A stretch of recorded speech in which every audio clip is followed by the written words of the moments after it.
Hi, thank you for joining me. We're here today to kick off the second biennial bistitchual Patons sock along. My name is Catherine Poole Fournier. I'm part of the design team here at Yarnspirations.com, and I'll be hosting the crochet portion of this year's sock along. Over the next 3 weeks, I will teach you all of the skills and techniques required to make your own pair of crocheted cabled socks. Using the standards set out by the Craft Yarn Council, this sock pattern is rated as being intermediate based on the techniques that are worked in this pattern. We'll start out with a magic loop to begin our toe-up sock. Once we've started, we will continue working as a spiral to avoid slip stitch joins at the toe of the sock. Once we've reached the desired number of increases and begin working the cable pattern, we will change our method and will work joined and turned rounds rather than working in continuous rounds. The reason for this is that work joined in the round and work continuously in the round develops a bit of a slant to it. You can see a seam line where your rounds have been joined. By turning, we avoid the slanting of that line, and we then hide this slip stitch join behind this post stitch here so that it looks completely seamless.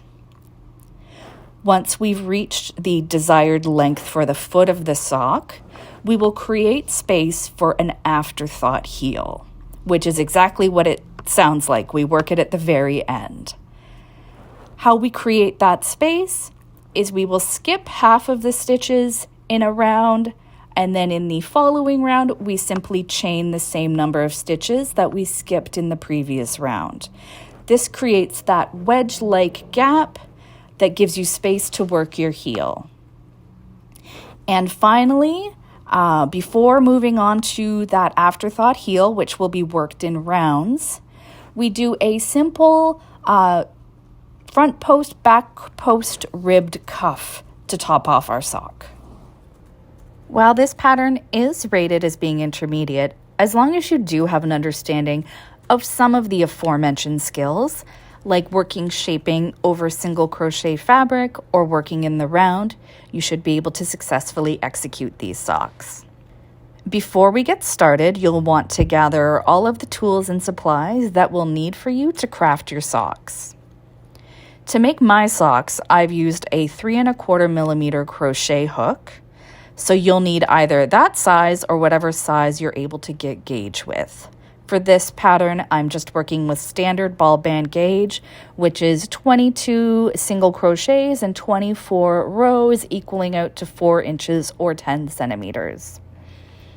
Depending on which size you are making, you will need either 2 or 3 balls of Patons Crochet socks. The shade I've used for my socks is Flax. You will also need Susan Bates split ring or locking stitch markers. As well, you will need a ruler, scissors, and a yarn needle.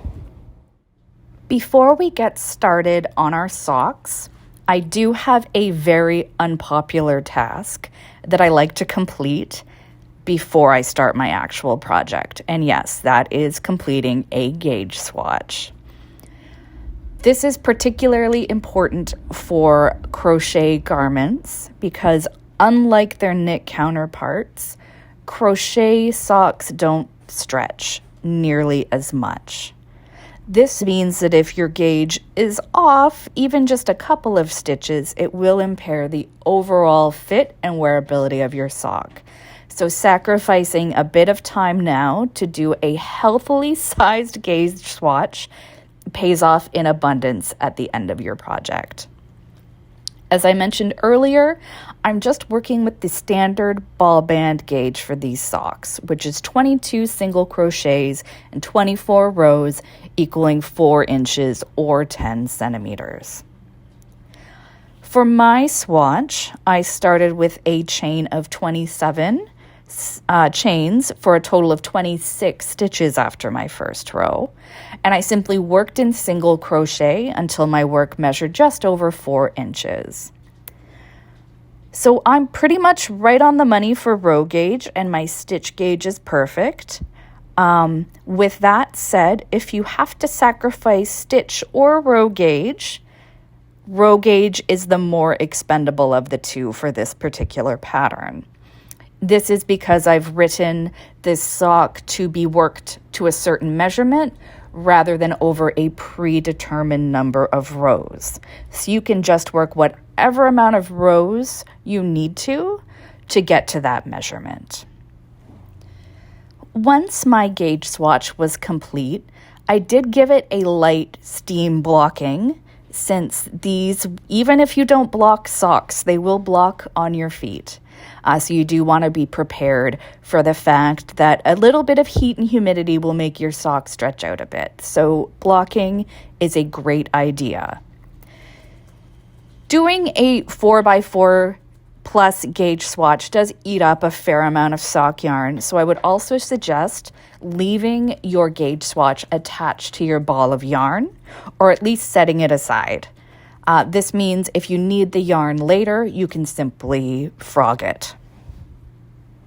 Aside from being a timeless motif, one of the things that I love about this delicate-looking Celtic-inspired cable is that it doesn't require a significant number of stitches to be moved around in a given row, unlike some more densely cabled motifs do. This means that the cabled fabric shouldn't compress or become distorted, and that cable section will still be true to the gauge that you worked in your single crochet swatch. Once you've completed your gauge swatch and have made any necessary adjustments to your hook size to get the correct gauge, you're ready to start crocheting some socks. Okay, so I'm going to begin by making a magic loop, which I'll start by making just a very loose slip knot. To secure the ring, I'll chain 1, and I'll chain 1 again to get to the height I need for my first round of single crochets. I'm working my first single crochet into the ring, being sure to work over the tail as well. And I'm going to put a marker in that first stitch, just so that I can easily identify it once I've cinched my ring closed at the end of the round. So I'm continuing to work my 10 single crochets, again being mindful that I am working around the ring and the tail as I'm working.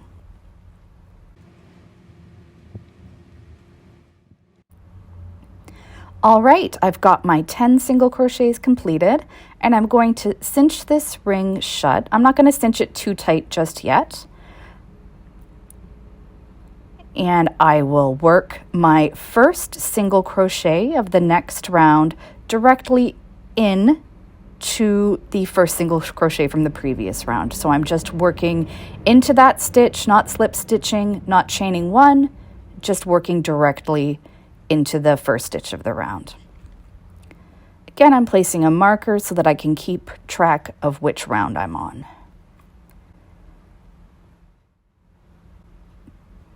So I am continuing, simply working 1 single crochet in each of the single crochets from the first round. Okay, I'm nearing the end of my second round. And again, I'm moving that marker and working into the marked stitch. This time though, I'm doing an increase round from my third round. So I'm working 2 single crochets into that first stitch. And I'm going to place my marker on the first of those 2 single crochets.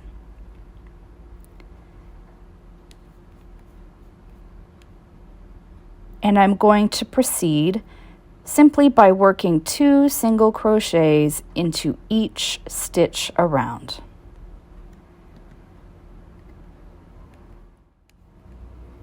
Now that I've reached the end of my round, my first increase round with a total of 20 stitches, I'm going to work 1 round even. So simply again, just working 1 stitch into each of these stitches from the previous round, so maintaining a count for the following round of 20 single crochets.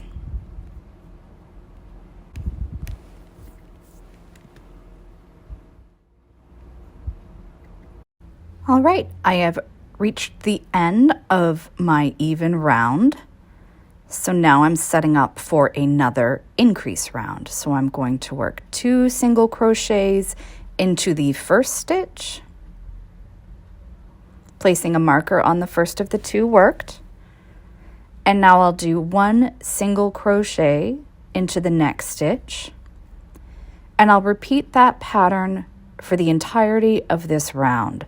So I'll work 2 single crochets into one stitch and 1 single crochet into the next to increase 10 stitches over the round to get to a total of 30 single crochets.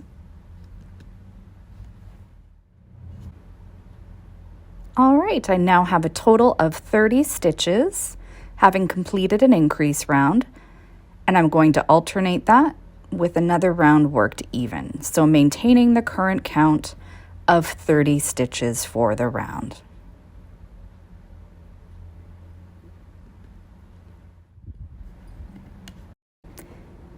I am nearing the end of another round worked even, so I've maintained a count of 30 stitches for this round. And my next round will be an increase round, so I will increase a total of 10 stitches. I'll follow the pattern I've established by working 2 single crochets into the first stitch, and then I'll work a single crochet into each of the following 2 stitches. All right, and I will proceed in the same manner, increasing 10 stitches around and then working around even until I have a total of 50 stitches. Once I have 50 stitches, I will work another even round, and I'll see you in a second. All right, I have 50 stitches, so I'll work my final increase round. I'm making a small, so I'm going to work 2 single crochets into my first stitch and put my marker back. And then I'll work 1 single crochet into each of the next 24 stitches. If you are making a medium, your pattern will be slightly different. You'll do an increase followed by 9 single crochets. And for the large, you'll work an increase stitch followed by 4 single crochets. So for the small, we're only increasing 2 stitches in this round. For the medium, we're increasing 6, and for the large, we are just following the pattern already established, and we're increasing by a total of 10 stitches. So I'm working 24 even, and when I get to that 25th, I will work 2 single crochets into that stitch. Again, be mindful that you are following the instructions for the size that you're working. Our sizing in our patterns is all color-coded, and the sizes are listed in ascending order in the pattern PDF. Okay, I'm nearing the end of my final increase round, and this is where I transition to working in joined and turned rounds rather than working as a continuous spiral. So I'm going to join with a slip stitch to the first stitch of the round.